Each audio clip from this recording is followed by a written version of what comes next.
Welcome to the Metal Prognosis. My name is Lee. Now in today's video, we're going to be looking at the Marshall DSL amp head here. Now this amp head is been well known for many moons in the metal community. It's been used on countless number of albums and live gigs. And of more, not so much recent time, for a while now, it has done an extremely good job at handling low tuning. So for example, I have my 7-string back there, which I'll be using for this video. And you'll be able to see what it's like handling all the lower notes. Because normally, not normally, but commonly, the lower dynamics of a 7-string or 8, 9-string guitar gets really muffled when you start playing too low.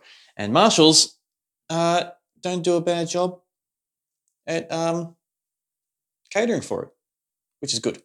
But on today's video, I'm not just going to be doing that. What I would really like to see is, I'd like to see and like to hear and test what it's like giving this a little bit of an enhancement. So there are some pedals you see on this show where they're just straight distortion pedals. You get a clean sound, you push distortion and distortion comes through. We all have a lovely time and clap and dance together. But there is a pedal like this one, the Savage Drive, which I'll be using in this video, which isn't a distortion pedal, it's a boost pedal, and a little bit more than just a boost because it's got 4 knobs. So I kind of call these enhancing pedals. So once you've got a really nice distortion, which we're going to get out of this Marshall, we're going to enhance that with this Savage Drive. So what I'll do is I'll set up a camera, get a good sound out of this, and we'll dial in an enhanced distortion tone with this Savage Drive together. Then we'll put it to a mix. And what I'll do with this video is I'll do 2 different jams, because all my videos I love doing a jam. So in this one I'll do 2 jams. One jam I'll do without the Savage Drive, and the second jam I'll do with this engaged. So we can hear the difference of what it sounds like in a full mix with drums, bass, and doubling up on the guitars, one in the left and right speaker. And then we're going to have a chat about it afterwards to see which one we prefer and if this is needed or if it's just a bit of a gimmick. I've used this a few times and it's been a kind of a special guest appearance in a few of my videos. So I definitely do like it. So this isn't a test to see, ooh, is Lee going to like this or is this going to be a bit, fall flat on its face? Not at all. I definitely do like this. So I'm just keen to see how it's going to match up with this Marshall head. So I have hooked up microphones to the other room, to my speaker, so they're nice and away from everything that's happening in here. I've done the double mic technique. If you don't know what that is, I highly recommend you check out my video on that because I explain what the 2 microphones are and why I put them there and their different effects. And in saying that, let's get to it. Let's get playing and see what sounds we come up with and see the results of working with a Savage Drive with this Marshall head.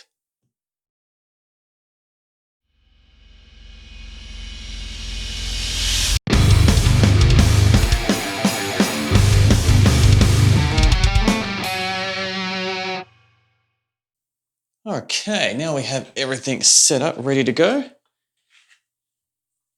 we can start the fun part and start playing. Now, I just did a video on this Marshall head, getting a good distortion sound. So I've kept all the settings the same, and this is the sound that I had coming through last time.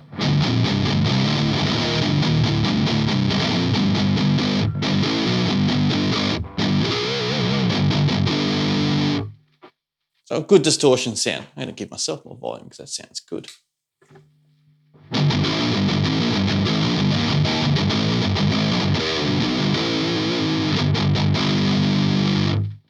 So I'm just going to quickly muck around with this. But to give you a quick run through, we have presence knob pushed up pretty high. That's at 3 o'clock. Took a bit of bass out because we're dealing with lower tuning, so we don't get too muffled. For example, I always talk about this, but I might as well quickly show you. So here is the sound we have at the moment. If you were to push the bass up, this is what it'll sound like.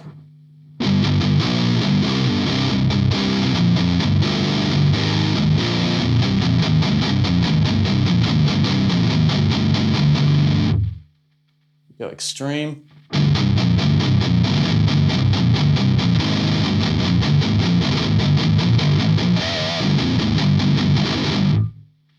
I find it just gets too lost compared to if we pull it back.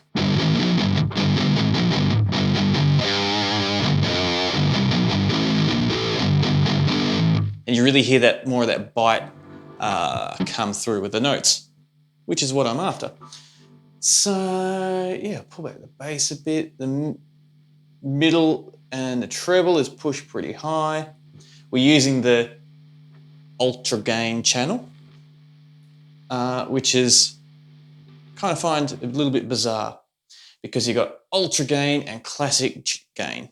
I don't think I'll ever choose classic gain over ultra gain purely on its title. So I don't know why they got two options. I don't know why they don't just go, here is the ultimate gain, that's all you need. But these manufacturers aren't revolved around me. So there's obviously a really good reason for it. But back to distortion and the guitar chasing tone.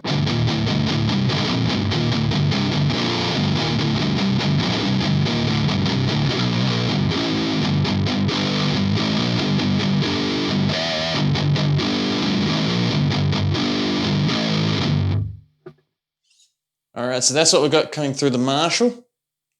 Just before I move on to the Savage Drive, let me just show you what the two microphones sound like. So this is one of them.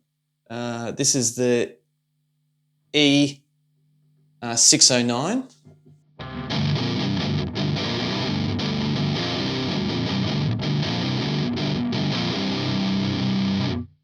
And this is my SM57.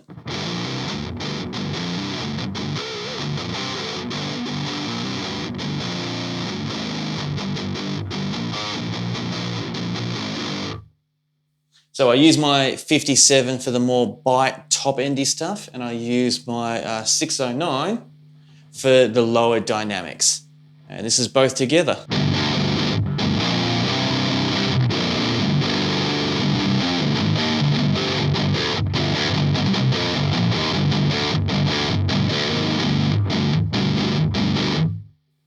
Lots of fun. All right, so now I touch base with all that. We're all up to date. Make sure everything's in frame, which it is. Let's start mucking around with the Savage Drive. So we have some dirt, some volume, some bite, and some tight. One thing I've realized with this pedal after using it many times is those titles are very precise. So it's hard to come up with different examples of what those individually ones do because they're labeled really well. Okay, so got some hiss, which is fine. Let's turn it all the way down, except for the volume, because if we turn the volume down, we get nothing.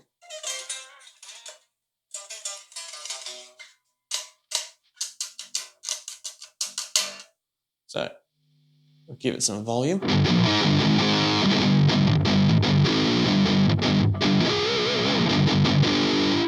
Now if we give it more volume, it should act as a boost.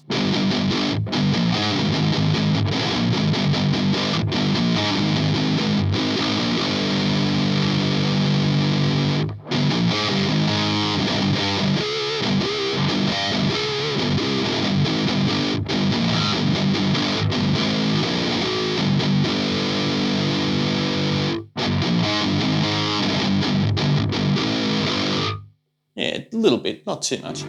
But that's not where its full characteristics lies. So let's add in... I want to add in everything, but one at a time. So add in a bit of dirt and see the difference.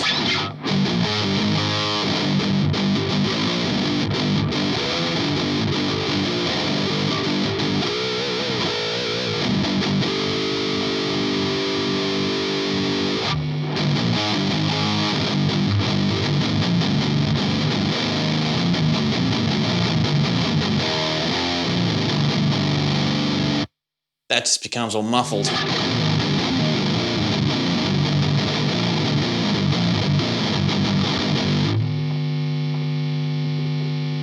and a lot of unwanted noise.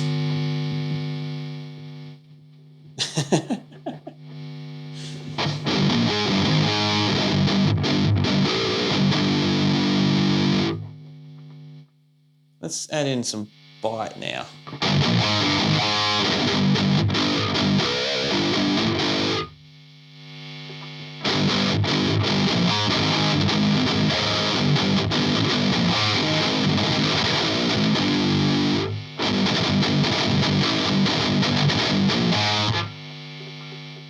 So the bite is really cool. Even just adding a little bit, I hear a big difference. So let's add in some tight.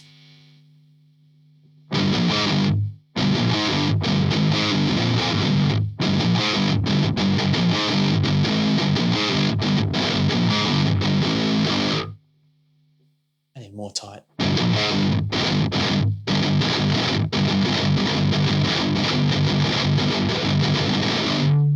Ooh, that was bad playing.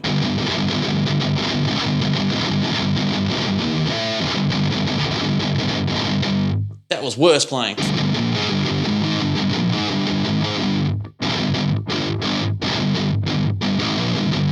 Remember the golden rule, as long as you're chasing a tone, doesn't matter how bad you're playing, only matters when you're performing and recording.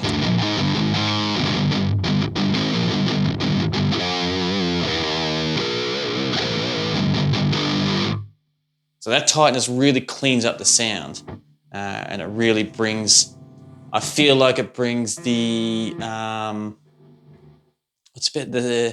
each stroke makes it a lot thinner. So the stop and starts are trimmed, for lack of a better term, on either side.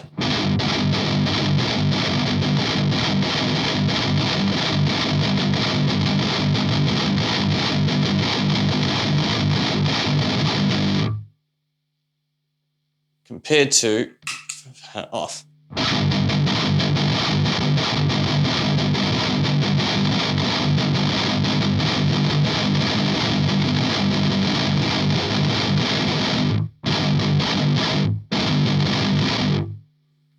And on.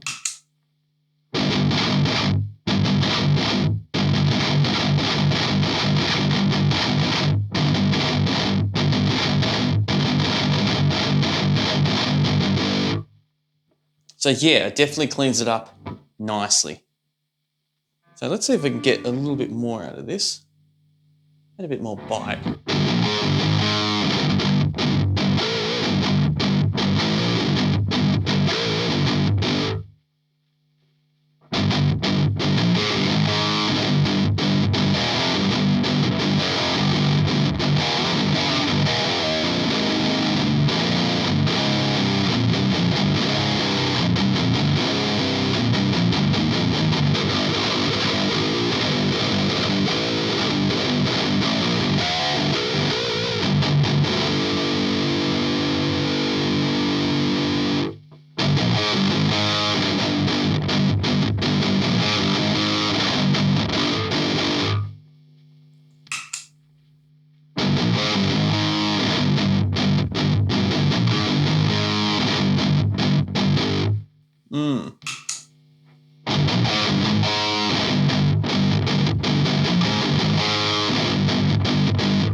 Yeah, I reckon a little bit more of EQing in the amp.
Yeah, it's not sounding too bad at all.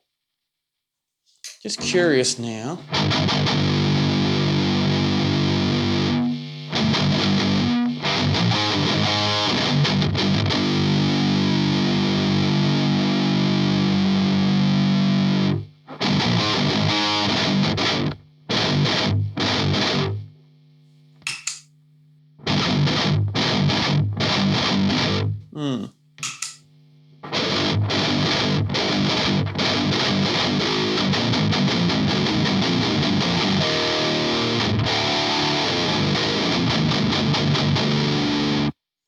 So it's definitely doing its job and enhancing the sound. But the biggest question is it going to make a big enough difference in the mix? I could just keep playing and doodling around with this all afternoon because it's not only effective, but it's lots of fun as well. But the show must go on, as they say in the industry. So I'm going to take a bit of a step away from the camera, compose a quick little jam in the studio, add the drums and bass, record it all, put it in the little Brady Bunch setup for you with all the different windows, and yeah, play through it, and then we'll have a talk about it afterwards. And yeah, because yeah, I'm just looking at it now, and there's heaps more I could still keep doing and keep pushing, but yeah, I don't want to get too distracted and too sidetracked. So this is sounding decent, and I've got I reckon a nice little comparison between the both, having the pedal on and off. So yeah, let's put it to a mix and see what it sounds like. So in about 4 seconds, you'll hear the song. So enjoy it, and I'll see you on the other side.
Time for my final thoughts on matching up this Marshall head with this Savage drive. So let me just run through this amp first. This had a really nice distortion straight off the bat, and they have been known to handle deeper tunings. So the fact that it handled my 7-string there was no surprise, and it did really well. I really like its EQ parameters that it has in here, and it's kind of it's user friendly. I think it's the best way to describe this amp. So jamming along this amp, not too bad. It felt comfortable. I was rocking away. And doing the mix wasn't too bad, like when I added it into the band with the drums and bass. But what was the big standout was when I engaged this Savage drive, and I'm definitely keen to hear your thoughts on this too, if we're on the same page, if you heard the same thing or you might have heard different, where when we had this isolated, just chasing the tone before I committed to recording something, I noticed a difference when I did engage it by turning it on and turning it off, but it didn't seem that extreme compared to previously when I've used this pedal, either in other videos or in other occasions when I set up with different amp heads or match it up with different distortion pedals. Normally, it's very night and day when I engage this, but in this case, it didn't seem that far. Like it definitely cleaned it up, it tightened it up. especially with the stop-start. It definitely got more aggressive on when it let the chug start and when the chug stopped with its tight feature. And it added, like the bite added a lot more aggressiveness to it, which was good. But it wasn't pretty much exactly what I said before. It wasn't night or day until I actually added it into the full band mix. So when I added bass and drums, the frequencies that really stood out and it helped boost and enhance made a huge difference. I really felt like the guitars really popped out of the picture, for a type of an analogy, when I had this engaged and when I doubled up. It made them a lot more aggressive and stand out a lot more. Which, in saying that, because it made the guitar sound more aggressive and you could hear it more and it definitely cut through the mix better, it enhanced the whole mix. So then the drums sounded a little bit more aggressive and the bass sounded more bitey as well. And where with just the Marshall running through, it didn't get majorly lost, but it did blend in just a little bit too much there compared to when I had this engaged.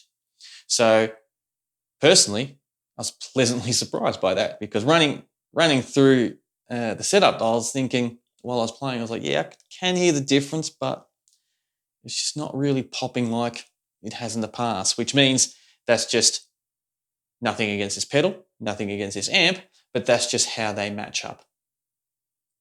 All this equipment works very differently together, which is good for me in this YouTube channel, because I get to do more videos to show the different variances when you add different equipment together.